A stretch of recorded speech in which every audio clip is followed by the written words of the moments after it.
A grim reminder of the dangers of the migrant journeys across the English Channel.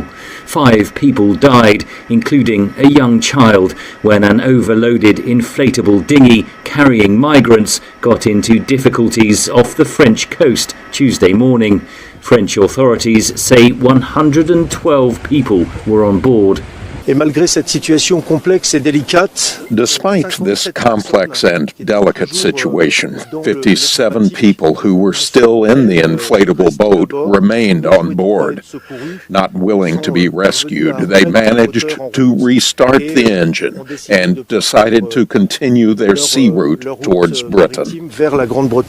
Such is the determination of migrants to reach Britain.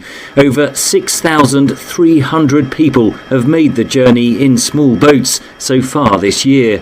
The tragedy came just hours after British lawmakers passed legislation aiming to send to Rwanda all asylum seekers arriving across the English Channel.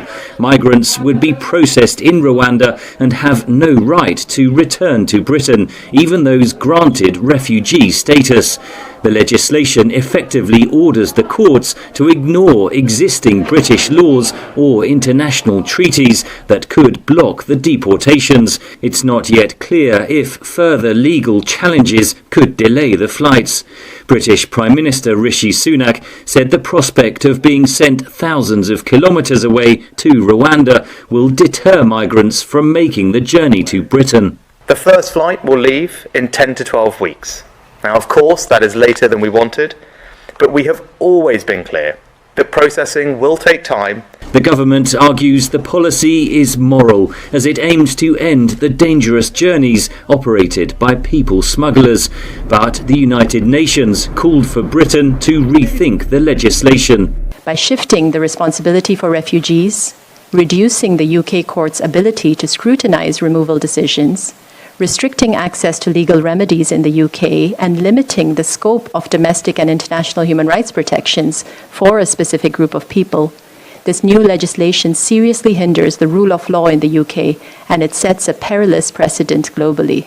Under the deal, Britain is paying Rwanda at least $458 million over 5 years, with extra payments on top worth tens of thousands of dollars for each migrant sent to the country. The opposition has called it an expensive gimmick that won't work.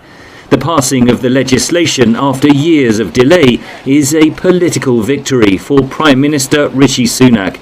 Whether the policy deters migrants from making the deadly journeys across the English Channel remains to be seen. Henry Ridgwell, VOA News, London.